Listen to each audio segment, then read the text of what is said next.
Hello, hello. This is Lada from astrolada.com, and today I'm here with the beautiful uh, Zorina. Did I say correctly your name? It's absolutely correct. Yeah, Zorina.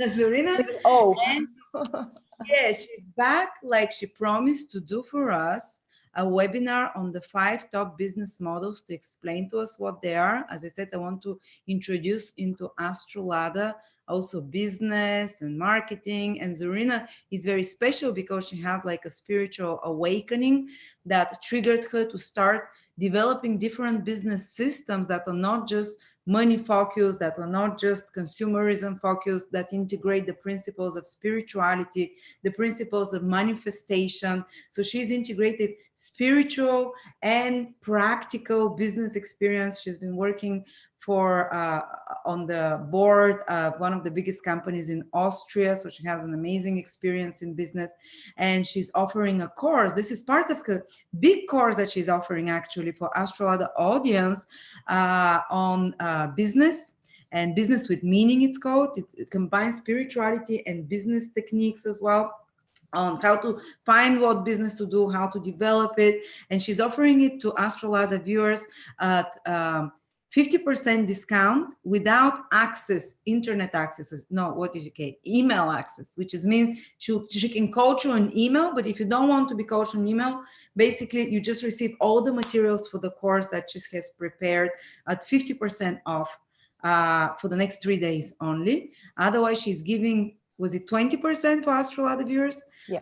For the full course where you have access to Zorina, she also advises you through email, and it's more like a personal coaching as well that it involves over email. So Zorina, thank you for being here. Lada, thank you so much for having me again. And really thank you from the bottom of my heart to all your viewers who welcomed me so nicely last time. And also thank you so much for the nice introduction. I can call you the Oprah of introductions because you make them so nicely. Oh, thank you. I'm far from that, but no, you really can take the essence out of what people offer and really introduce it very nicely. So thank now you. You're using business skills on me to butter me up. Marketing and advertising. Oh, you're doing great. Thank you, Zarina. By the way, the links for anyone that's interested in that in-depth course will be below this video. We're streaming it live, but I'll add them after that, the 50% discount, the 20% discount, the 2 options. But Zorina, you have the stage. Thanks a lot, Lada. So let me first again reiterate why I'm going to be talking about business models. Last time we talked about finding your purpose and why this is important. And now, as a continuation of finding your purpose, I explained why business models are so important. It is because they show you a pattern of putting your idea into that can actually help you make a living with. So you can have one idea, but multiple ways to execute it. And these are all business models. So today I've selected a number of business models that may be relevant for Astrolada's viewers. They're actually, I think they're about 84, depending on how you group them, but there's so many different business models. But really, there are a few that are well-known and mostly used, and you can combine business models as well. It's not just that you can use one pattern. So we're going to be talking about 5 patterns now. And I'm going to share my screen now. I've prepared a short presentation for you. I hope it's not too business and not too boring. I'm going to try to give you the gist of it, the most important concepts, so that I don't overwhelm you and still try to make it a bit interesting. Oh, I can make inappropriate astrology jokes from time to time. Great. Bring in astrology. By the way, you have a great business model as well, so you can contribute. I'm curious to see what mine is because I invented it out of nothing. Well, I'm curious. I want to learn more about business because I'm I will show you where it fits. winging it, freestyling it. Yeah. All right. Let me see now how to share my screen properly. And by the way, we have live audience, so people in the audience after that we're reading the comments. If you are interested, if you have questions, you can share with us. Right. You can ask questions during the presentation, and Lada, feel free to, because I don't see what people are commenting. So if you can read out loud the questions to me, just feel free to interrupt at any point. So why have I called this presentation "There is no plan B"? Very quickly on that. It's just because, yeah, I can hear some noise. It's just because when you find your purpose, if you go for plan B, you're actually not focusing your entire energy onto plan A. And you shouldn't, you know, some say you should always have a plan B, an escape situation. But then you're not, as we talked last time, you're not pushed to the wall. You're pushed to the wall when you only have one option. So we're talking about plan A, how to execute your number one idea that you're on purpose with, and find a business model for you to structure your idea. And now, the purpose of an Astro Lada fan. This is actually the comment from a viewer of yours that, that was liked the most under my first video. So I'm gonna just read the beginning and then the purpose that she had found.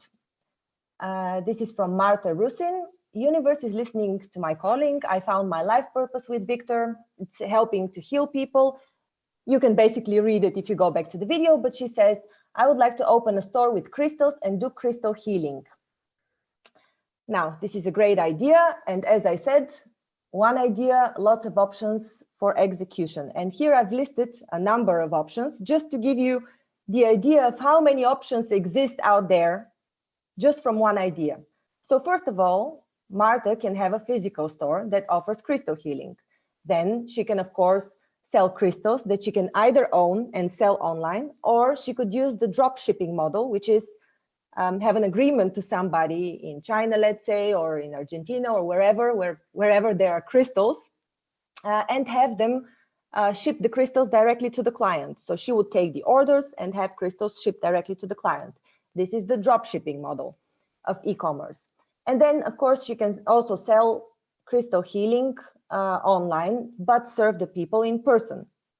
What you can also have is offer exclusive crystal healing retreats that are time-consuming in a luxury environment. This is called the high-touch business model. She can have high-touch. Basically, you do very personal face-to-face work, the high-touch. A lot of human interaction. This means that, for example, if you go to a hairdresser, you get extended treatment. You know, you're not only given coffee, but maybe somebody's doing you a foot massage and something on top. So you interact in real life with someone. This is the high touch. In real life, and it's very time consuming as well. Okay, that's my Aquarius rising cringes. Like, I love humanity, but working with people. All right, enough. Right, I'm just going to quickly go through this because there's so many interesting things coming afterwards. All right, so she can write blog articles or have people write blog articles on crystal healing. And then she can charge companies on that, on advertising on her channel. This is the affiliate marketing. These would be then companies that sell something related to crystals. I know it's unlikely, but then again, look at the title of the book that I've pulled out here: Crystal Healing and Sacred Pleasure. So you can do so many things with crystals. It's unconceivable. You know, this is related to imagination. Right. Yeah, I have something more to say about business models, but let me quickly go on. Business models are about creativity. They're not so much a business term. They are a business term, but they require a lot of creativity for you to put something together, a good structure that fits your idea. All right, then you can have a multi-sided platform where you have different buyers and sellers. So you basically connect the buyers and sellers, or you can also sell separately in a different platform, or together with that, you can sell trainings and meditations, teachings on crystal healing, and so on. All this I'm saying just to exemplify that one idea has lots of options for execution. And here I've listed on the left the business models that correspond to the ideas that I just gave. All right, so what is a business model? Here are some quotes. I'm going to briefly go through this. As I said, I don't want to make it too much business, but you need to know the scope of the talk here about business models. So a business model is an organizing principle in business. It is your plan for making a profit, and it is a term of art. And this definition was given by the Harvard Business Review. This is what I mean. It requires a lot of creativity. It's not just structures that you learn. You can tweak. That's why it says it's art. That's why it's art, exactly. And while strategy, a lot of people ask me, so what is the business model? Is this strategy? What is the difference between business model and strategy? Strategy comes from the military. The first strategy book was, the first famous strategy book was the one from Sun Tzu, The Art of War. And it's written by a Chinese general some 5,000 years ago. This was the beginning of strategy. Of course, before that, there were other Chinese generals that wrote such books, but he was the first one that became famous. That's why it is the book of strategy, The Art of War. And so strategy tells you how to compete on the market and how to appropriate value, how to serve your customers, and how to make profit for your shareholders. But what it doesn't tell you is how the company operates. It doesn't tell you how the wheels turn. So this is what a business model is. The 10th house thing in astrology, the structure of it. While strategy questions is more like 11th house, how does it, and 3rd house, the marketing, the advertising, the products. Okay, probably. I'm explaining it for the astrology lovers. So. Yeah, very good. So the business model tells you the organization behind your company. All right. There are a few models, and I'm going to share one that is, I consider among the top models, or the top structure of, that explains business models, and it is done by professors that I've had at the Zada Business School. They're really scholars on business models. So I'd like to give credit to Professor Luis Bibes and Silvia Sveženova. Silvia Sveženova also taught at Harvard. So this is a model that was developed in 2011 and is still very valid. I would actually put it in importance before the business model canvas, which is the structure of a business model that most people use. I would still recommend you to check business model canvas, which is a model designed by Alexander Osterwalder, that lets you put your idea into structure, into shape. But the basic questions here in this model that we should answer are, first of all, why? This is our purpose that I talked about. Why are we going into business? What is the major drive? And this is a business concept. I didn't make it up, as a matter of fact, Lada.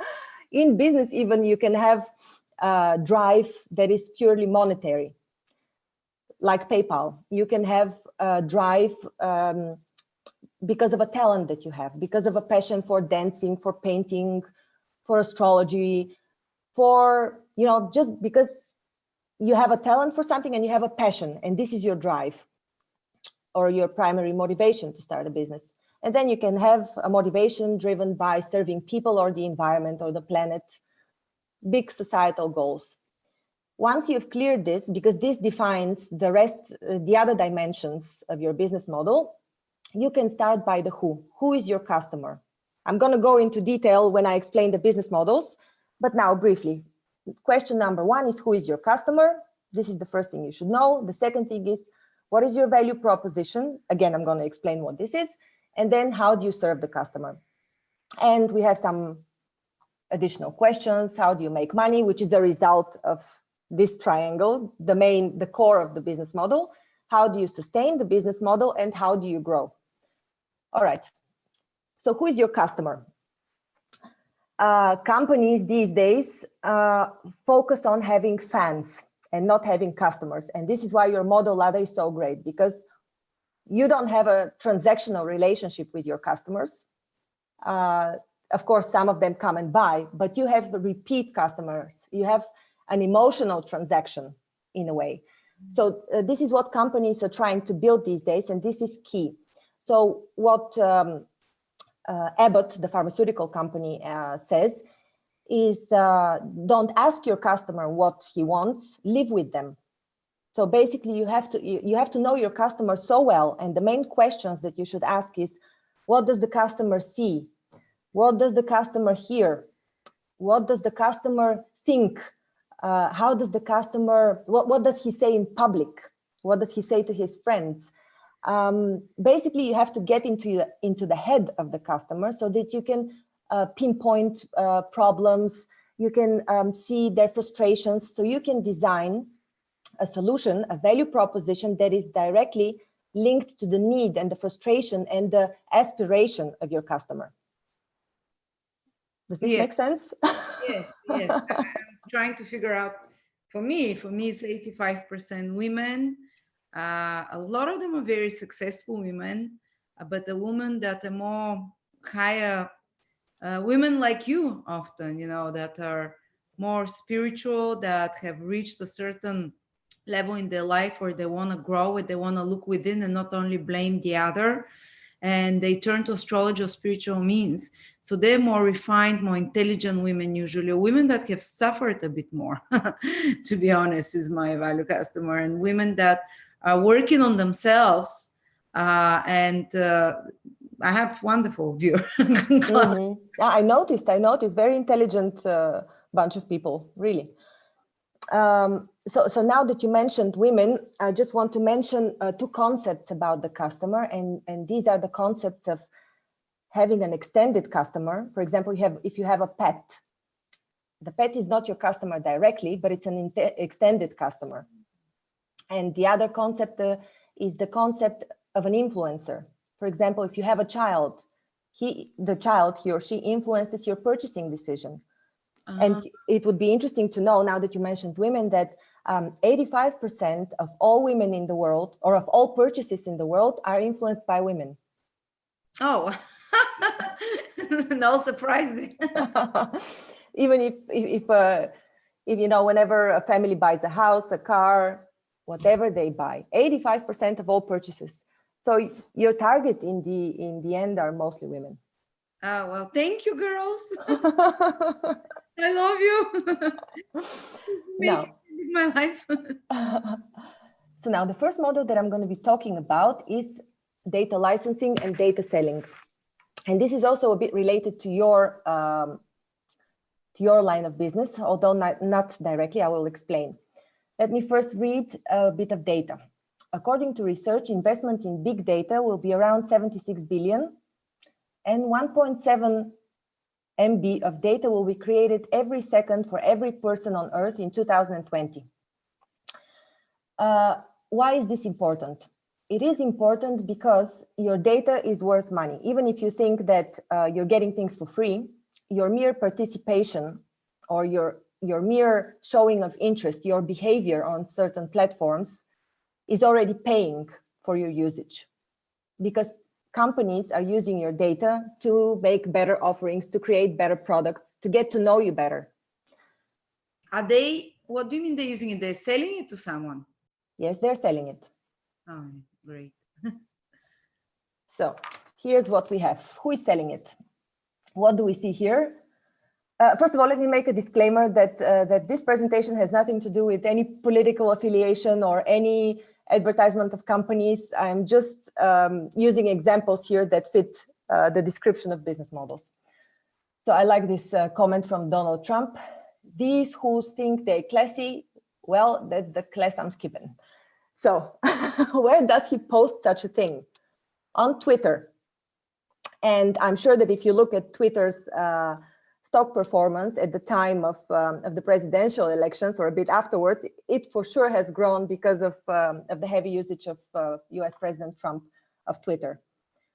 So the interesting thing is that Twitter makes 14% of their revenues in 2018, that is 425 million, from data licensing and data selling. What does it mean?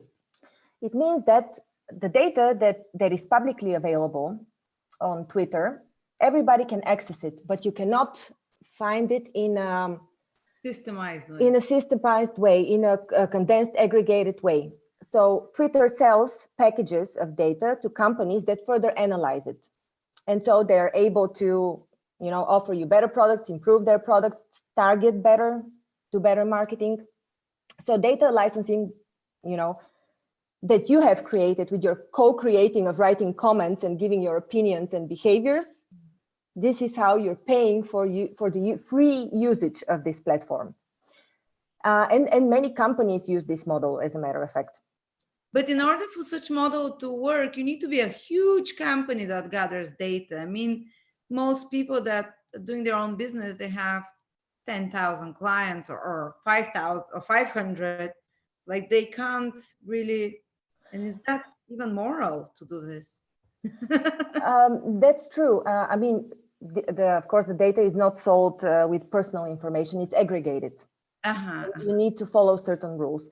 But in some cases, it's aggregated in such a way that if you combine it with different packages of data, you'd be able to directly pinpoint the person that'd be interested in the next model of Tesla, for example. So you are, as a company, able to analyze it well enough, even aggregated data. They have some markers. So you'd be able to directly target a person. But yeah, smaller companies, I suppose there are models where they still sell their data packages and then they're aggregated further and still sold. Data is very precious. This is what I can tell you. So now, this is Google, and I'll play a short video to you. I don't know if you've seen it. It's a video on data privacy that came out a few years ago, but it's still relevant because Google knows so much about you. Your data is so precious that you have no clue. Only Google AdWords, this is the biggest portion of revenue for Google, which is the advertising revenue that it earns based on your data, on your Googling, on your preferences, on your behavior. This is 116 billion in 2018. Okay, I'm gonna quickly play a video.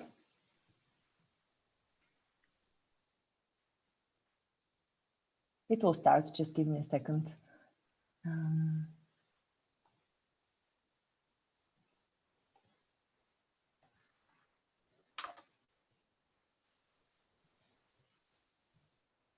Because Google had a manifesto a few years ago called "Don't be evil." Don't use data to overrun the privacy of people. And but this is in a way a mocking video of "Don't be evil" because they changed their data privacy policies. So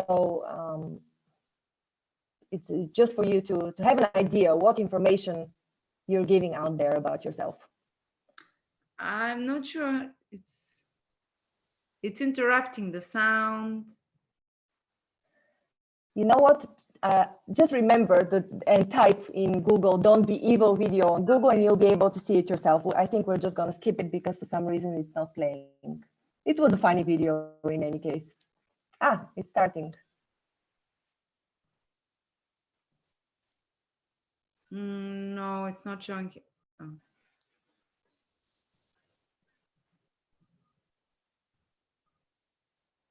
No, it's all chopped up. It's chopped up? Ah, I see it. Okay, then we're going to stop it and continue.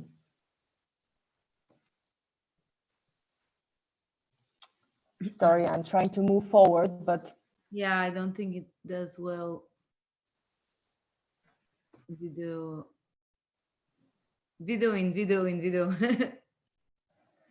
Yeah, it's too complicated now. I apologize for the lack of flow in this presentation. It was supposed to work. All right. Okay, so quickly, who else has your data? Basically, phone company, utility company, bank, every company that sells smart devices. Even here I've mentioned the group Inditex, which is the company that owns Zara and all of these brands. A few years ago, what they did is they would place eye tracking devices on the shelves of their shops, so they would know how much time you would spend at each shelf and arrange their shops in a way that sell better. Wow. Yes. So what they also do is they track the patterns that people are. I mean, it's a lot of data analysis in the end. They track the patterns of clothes that people like. And since they have such an operation cycle that they can order products every week, basically, after a week's demand, after they see what people demand, they know what people like to buy, so they order it with short turnaround cycles. But now, what I heard also is that there's a technology on your phone that you don't need to use such special tracking devices, eye tracking devices. They can actually track your location on the shop using your phone within 30 centimeters. So they know exactly where you are, how much time you're spending in front of each shelf and hanger. I want to cry now. Sorry? I want to cry now. Have you violated? I'm sorry, maybe I shouldn't have brought this topic, but I think it's important because people have a notion of free that doesn't exist. You have to know how the world is constructed. And also to know that the data may be a byproduct of whatever you're selling. You may be able to sell it to somebody else who can create better data. It doesn't need to be in such huge dimensions as Google or Twitter. Guys, I'm promising to you, I'm not selling any of your data and I'll never do it. Great. You're generous enough to buy our products. I've never wanted, and I promise you it just stays for your personal use. Anyway. Thank you. me as a fan of Lada, I also appreciate that. Okay, so what is the value proposition? This is the second part of the triangle. First of all, the difference, I need to explain the difference between value and price. Value is what you get, price is what you pay. This is a very simple explanation. So what the value of a product is what the customer gives as a value, what it's worth to the customer. And the price is, what you pay to the seller. So what are the components here of what? What is your value proposition? This means how you structure your price, whether you have value packages for different customer segments. Customer segments are, for example, if you have customers in certain demographic, let's say only for women or only for women above 40, or for people that like Victor. This is also a usage segment. Yes. Yes. So you can segment your target and have different offers for different segments. This is basically your value proposition. And it is in the end the fundamental thing you sell, whether you sell a unit of time, you sell 30 minutes, 60 minutes, whether you sell a product or a subscription, whether you sell something free or freemium. This is all in the what. Okay, so I think I briefly touched on freemium and free. I touched on freemium during our previous talk, but now I'm also going to talk about free. So in the freemium, freemium business model, you're basically getting the basic features of a service for free. But if you would like to get additional features, then you pay. Or if you'd like some features that are irritating to you be eliminated, such as ads. Like YouTube, for example. Exactly. Exactly. Spotify as well. This was the model of Spotify. Yeah, my calendar is free always 7 days, but if you want to get more than that a month, you pay. Okay, yes, freemium. I love freemium. Yes, this is one of the most famous models, as a matter of fact. A lot of companies use freemium. It's become a standard for marketing. Value for people that is very appreciated, like we transfer files, but if they want to upgrade, okay, so you bring value, and also, okay, I get it. Yes, you bring value, but for example, Tinder, if you would like to, I don't know, get more data about the people who you're browsing through, then you also pay. Same with Dropbox, Spotify. You also have the model of free, in which case you get paid in triangulation. So you get paid by a third party. All these free newspapers that you see in the metro shop, in the underground. Yeah.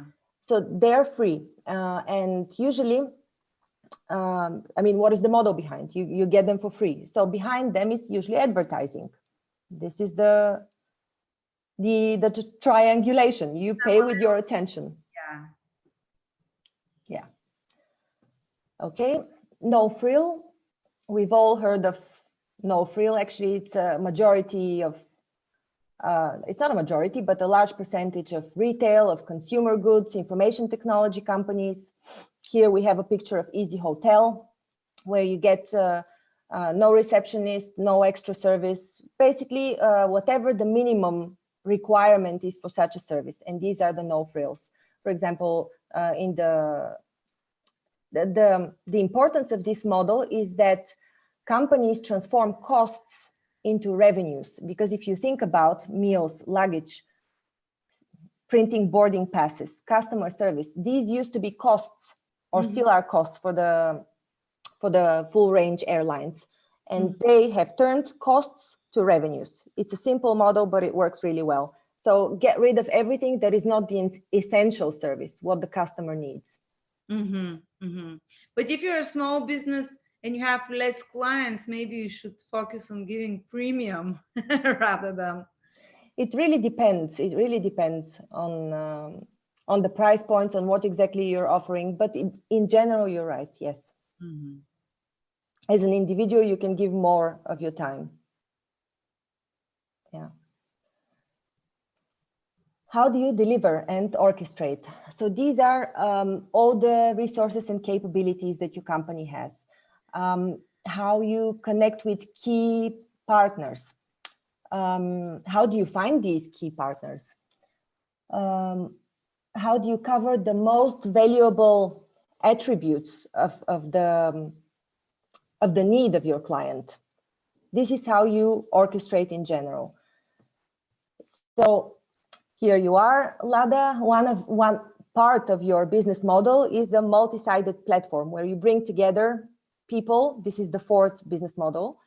You bring together people of two distinct groups. So one of them is the astrologers and spiritual consultants, psychologists, and so on. And on the other hand, you have all the clients. And basically, they use Lada as a platform. They connect directly to each other. You're enabling them. Same with Airbnb. They focus only on a specific niche, which is the housing market or the short-term stay hotel market. Here we have below with the Uber. Uber. Yeah. This isn't my real job, you know. Yeah. Right. This is Uber, and then Fiverr. I don't know if you've ever used Fiverr, but it's basically, let me just move the screen here. It's for small freelance projects. It's again connecting service providers, so it is such very as graphic designers. Those companies, guys, if you have a strong Aquarius in your horoscope, you should do such a business model, because Aquarius is the connector. Maybe even Gemini as well, the air signs, they connect. So if you have strong air signs of 3rd, 7th, and 11th houses, I think this type of business will be for you, because my horoscope is Aquarius rising, all planets in 3rd, 7th, and 11th. So I guess that's why it works for me to be the platform to connect many equally important parts into a system. Right. So far we've identified 2 of these business models that fit you. Your Lada is a platform, and partially some of the services are freemium. Yeah, you give All right. And then there's an interesting aspect here of the business model triangle, which is the design model. In actuality, you don't change something directly in any of the who, what, and how, but you change something in the design. For example, what you see on the left is Cirque du Soleil. If you remember how circuses were when you were a child, they all had to, you know, they took a month to move from one place to another because they had all these animals, elephants and whatever. And so here, this is still called a circus because they have acrobats and, you know, a lot of tricks. But in the end, it's a show. They've changed the design in a way to make it from a traditional circus, and they've reinvented the core of it. So now it's a performance thing. It's a thing of art. Okay, reinvention of all the ideas into something new. Right, but it has to do with the design of how you set up the whole performance. And here, again, I have Tinder, because this is a reinvention also in the design. Previously, dating sites, they were fading because it's the same old thing. You know, you list your age, the description of what you're looking for, what you're like, and blah, blah, blah. It's just too boring for people. And how did they change the design? They went back to the basics, which is the way a person looks. Do I like this person or not? Swipe left, right. This is the change in design. And also how far the person is from you right now. Yes, also, yeah. Same with Uber. It's a change in redesign. If you think how you used to order taxis before, you used to call somebody, or in some cases you still do, where there's no Uber. You call a taxi, what do they call, operator? Then they have to find somebody, explain where exactly you are, then call you when the taxi is in front. So all these steps are eliminated with Uber. Looking at that, I think that the mutable signs, Gemini, Virgo, Sagittarius, and Pisces are very good at such things, because the mutable signs take something that exists and they change it, make it better. They don't make something totally new ideas. These are the cardinal signs. They adapt something to be more usable, to be more user-friendly, to be basically, they improve on things. I'm just adding my astrology things here. For You should, absolutely. And so it's a good signs, guys, that might be the model that's better for you. To tell you the truth, 80% of all innovation in the world, according to data, in the past 20 years has been done through business models. Mm-hmm. Yeah. Wow.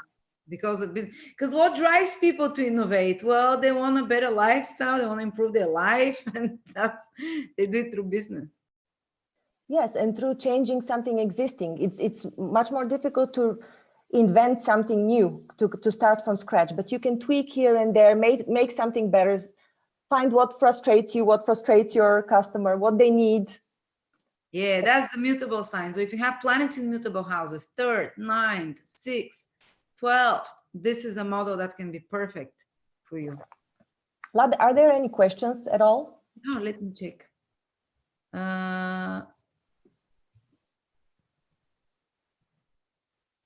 I sell clothes and jewelry and pay no tax. I'm a small company making money without tax. I need to learn. Okay, some Sagittarius. I sell clothes and jewelry and pay no tax. Jesse Sanchez. I guess you take an existing method and you reinvent it. That was the Sagittarius, or teach about it. That was the Sagittarius. Let me see. A lot of the comments are deleted. I don't know what it shows. Okay. People commenting sorry for now. Only. All right. So okay. Yeah, for now, no, guys, if you have questions, ask for the business models in particular, not about astrology. No, why not? Let's combine them. Okay, we can combine them both. All right, let me be flexible. Okay, for now, I don't see. Yeah. Maybe Okay. they'll come later and I'll keep track of the questions. Yeah. So how to reinvent a business model? This is what we talked about. A few ways. You can either increase the value or decrease the costs. And this is how you fall under one of these or many other business model types. And I'm just going to give an example. For example, raise some factors. This is how you can increase value. For the first time that Amazon offered prime returns, which is no questions asked, you know, you're allowed a return at any point. This was raising the factor of customer service. This was unprecedented in the industry before. So this is raising, or it was not unprecedented, but it was made a standard. So it is in a way raising a factor. Then there's you have the option to create new factors. I don't know if you've heard of co-browsing. I'm just giving examples here of what creating new factors is, how you can increase your value and become a new business model, because this is how you change you reinvent the business model and you raise value, or in the opposite end, you decrease the costs and you serve a completely different audience. So for creating value, co-browsing is, for example, when you go to a website and it's a bit more difficult, like something that has to do with software, a service that you haven't used a lot.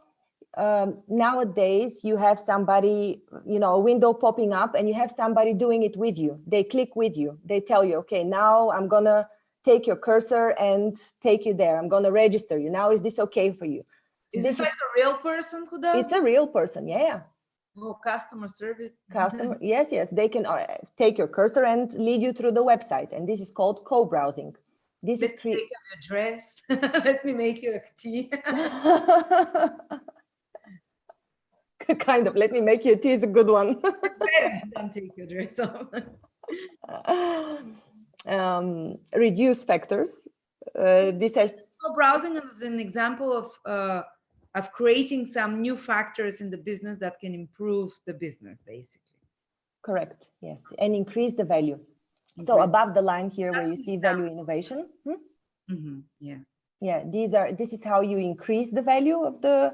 And this is how you can also reinvent, because this is reinvention within a certain industry. Maybe this is what I forgot to tell you. Don't do a totally new industry. Don't do a totally new product. How, you just reinvent it. Yeah. Okay. How you reinvent it to make it more discernible, to make it stand out. You offer something that it's not being offered, but not in terms of product, but in terms of way. You don't organization. Invent bread, you maybe invent new packaging for it, or pretty bakers to sell it, or someone who delivers it at home, whatever. Or you can have a ready mixture of bread, which is what they offer, so you can make it yourself. It's even more expensive than normal baked bread because it's in a way co-creation. Yes. Okay. There are many options. My purpose here with this talk is to give you an overview that patterns exist and how you can find them, how to look for certain patterns when you're trying to structure your idea. Mm-hmm. For example, if you reduce factors, this is the no-frill example that I gave you. How do you reduce factors?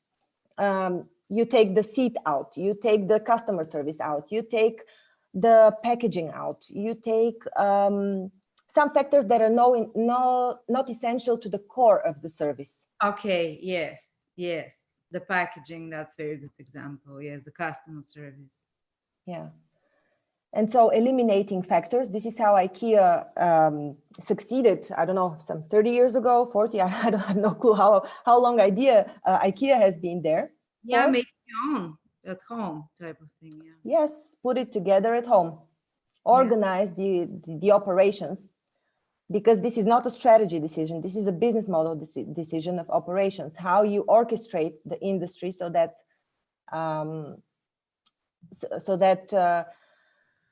pieces of furniture are produced by third parties. You have agreements with them, key suppliers. This answers the question how. And so they orchestrate in a certain way, but they also eliminate certain factors that are not essential, such as delivery and putting the furniture together, which the customer can choose to do themselves. Yeah. Any other questions? I'd love to answer some questions.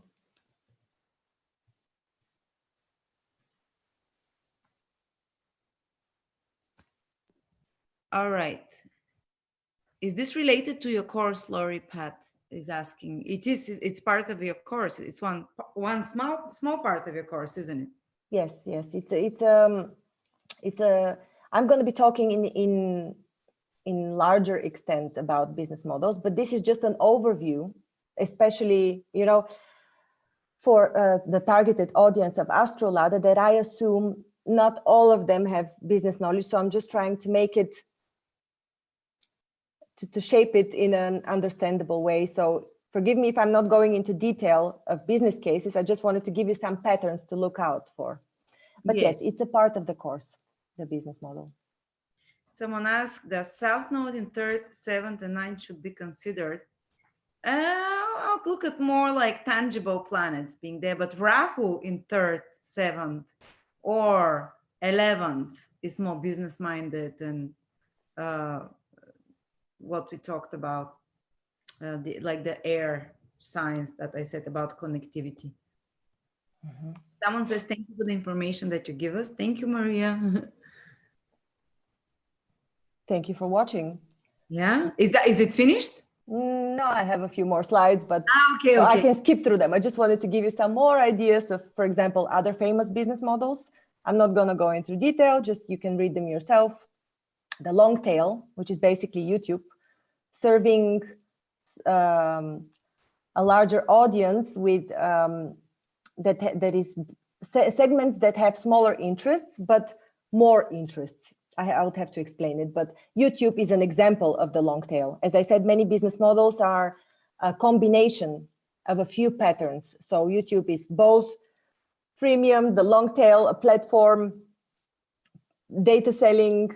It's a combination of all of these. Then we have razor and blade, which comes from Gillette, which is, and also not quite sure whether it was Xerox or HP when they sold printers. What is expensive there is the toner of the printer. So they hook you with a printer, you get a cheap printer, but then what they make money with is actually the toner. Same thing with Gillette. This is where the name of the model comes from. But you Because have to produce something tangible, or maybe with software. You make a software and you give it for free something, but then they have to put add-ons and stuff. oh, you're so smart, Lada. Absolutely. Okay. Yes, they have it. People spend on it, all right. Yeah, because you get something for free, but then let's say you want to get rid of a watermark, or you want to have an essential aspect of this software that you need, such as to actually make a video out of your project, you know. Yes, okay. Oh, that's clever, razor and blade. Very rakish. Yeah. And so we have open business models that have to do with the participation of everybody, co-creation. Bitcoin is also a new form of open business models where everybody participates in the creation of value. Oh, I love this model. What are the businesses like that? There are so many businesses. Initially, it started with Bitcoin. So this is the blockchain, actually. Initially, it started with Bitcoin, but now it's transferring to more and more other businesses. I would have to make another, maybe, I'm not really prepared to talk about it, but I know that every person creates a certain package that is trackable, package of information and data. It can be applied to multiple industries. I know of somebody who is applying it to the traveling industry. I would have to prepare more on Wikipedia, something like that, but if it was paid, for example, where everyone can put in information, or yes, this is co-creation. This is yes, open business model, but this is not blockchain. I was referring to blockchain at the moment. This is a new technology that enables because, as I mentioned, okay, sorry, yeah. No, maybe I was confusing. A blockchain can be referred to as a part of open business models because it also requires the participation of other people. So in a way, it is an evolution of the open business models, and we're going to see more and more of that. That's what I'm saying, because the big conjunction of Jupiter and Saturn is next year in Aquarius, and is the sign of affiliates and connections and crowdsourcing and fund is all getting together to create something. So this is where a lot of businesses, like you said, are gonna, you're feeling it with your business experience. I'm seeing it through astrology, but it's a great business model, I think, that will blow up in the future. Yes, absolutely agree. As I said, I've already seen or heard about people reinventing or creating new business models using blockchain in other industries. It's actually going to swipe everything out. And it's like making an investment for something, and like that way, or you making many people get involved and they feel like a creator, like crowdfunding, crowdsourcing. you don't really need to invest. It really, this is not about Bitcoin per se. It's about the blockchain technology, which can involve you creating a piece of data on either, can't give you an example now, but on your behavior. It could be, I really have to prepare more on this. I can't give you a clear answer. I just know that it is a form of a open business model. It's co-creation as well, but it uses technology. I don't know. Yeah. Okay, I think I'm not prepared, but I can prepare for next time. No, I think I've fixated on the next one rather than I've been reading the co-creation. Okay, sorry, I confused you. You're talking about the first one, open business models co-creation. Yes, sorry, I was talking about that it's very Aquarian in nature. Yes, but blockchain is also, it also requires the participation of the masses. So it is as well co-creation. All right, okay. And also YouTube is co-creation because the content that it... Yes. All right, now I understand. So YouTube is a blockchain or it's an open business model? Open business model. It is an open business model. It's a platform, it's freemium, it's long tail. So there are a lot of business models combined in YouTube and it's constantly evolving. And what about Facebook? Is the same, isn't it? It is the same. It's co-creation. That's why you like it so much. Yeah, but they also get money from third parties by you paying for advertisements or other companies paying for advertisements. Yeah, well, one is the monetization model and the other one is the actual business model, because you monetize with data, you know, with advertising. Facebook monetizes this way, but they have a co-creation source to monetize this, right? So they're not the content creators themselves, just like YouTube. They rely on you to create the content and to sell your data. Yes, perfect, thank you. And then we have software as a service, infrastructure as a service, and platform as a service. This is very common for telecommunication companies, for example, that and for other software companies. I don't know if it makes sense to go into detail. I just wanted to list them here, but in a way, it allows you to purchase a piece of data rather than a whole platform. I don't know if that makes sense. For example, Salesforce. I don't know if you've heard of Salesforce.com. That is that allows you to use what SAP used to. It's more in the corporate world, but in a way, it allows you to use a piece of software to buy it as a unit rather than to build the entire software yourself or rent a whole software. So when it comes to infrastructure, if you have servers, a company for servers, it allows you to, it's hosting. It's like hosting that can be applied for services and for platforms. So infrastructure as a service is basically hosting, explained easily. Yes, I see. Yeah. So you don't own the servers, you just buy what you need from the hosting company. I do research as well already with my software, with my astrology software. So I see hosting. Yeah. And finally, I just wanted to give you a view of what business model canvas is. I'm not going to explain it, but this, if you Google it, business model canvas, you'd be able to see an explanation of what is behind key partners, what is behind key activities, what is behind key resources, revenue streams. So this is a part of the free internet resources that I'm also sharing with everybody who joins the program. And now I'm sharing a part of it with you as well. So you can even now directly use it to shape your business model, the structure of your business model. That looks complicated, but I'm sure it makes sense once it's explained because everything that you explained makes sense.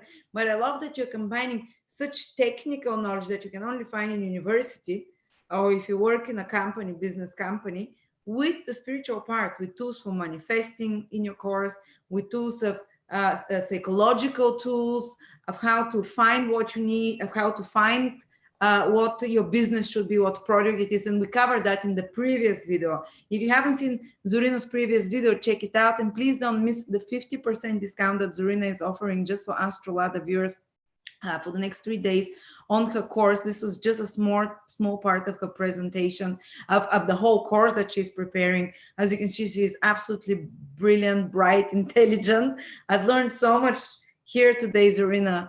Thank you so much again. And if you want also the bigger package where she coaches you via email, you have email access to Zorina for questions.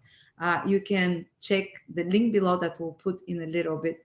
Thank you so much, Zorina. Thanks a lot, Lada. Maybe just to clarify the packages here, what I talked about last time is actually a 3-month-long online course for a group that, you know, I explained is going to be limited in number, so the people can get individual attention. So this is the program that I offer 20% off for Lada viewers.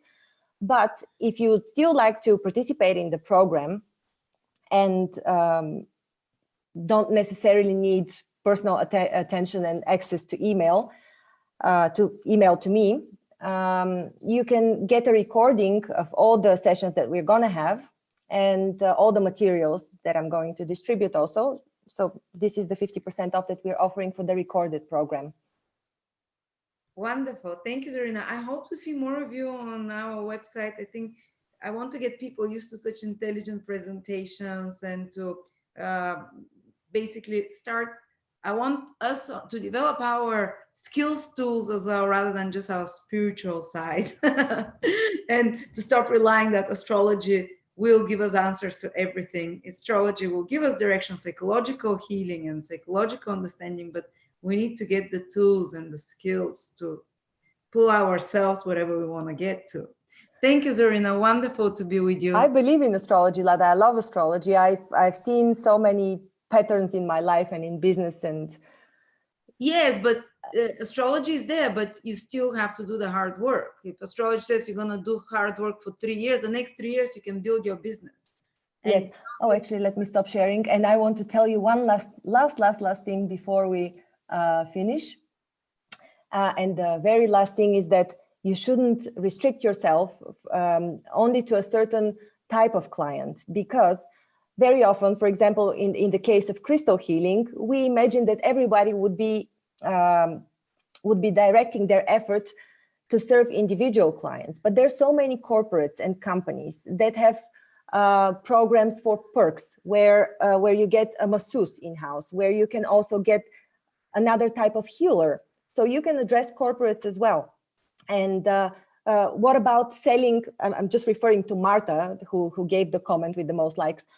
What about just theoretically, imagine the possibility of selling crystals to a development company that wants to build feng shui buildings. There's so many options. We just have to open our minds to the possibilities. It's not just... I've never thought of that. Approach universities and schools about astrology or big companies. Absolutely, why not? You know, one very last thing. Once I spoke to an accountant who, in his as a side job, did kinesiology, which is something that you do physically. You know, you can ask the body a certain thing and it will answer what the problem is. And he said, I am now serving companies, or he had started to develop this methodology for companies as well, because a company is a compilation of the individual energies of people with the dominant energy of the head of the company, so the CEO. But in a way, it's a compilation. So you can test the problem of a company using kinesiology as well. Oh, wow. You can combine those. You can combine, yes. Oh, you gave me a lot of material to think of. You know, beautiful person. Very, yeah, I don't know. I'm going to go on the beach now and think. Enjoy. And thank you. And I will see you soon again, hopefully again here. Yeah. Thank you so much for your time.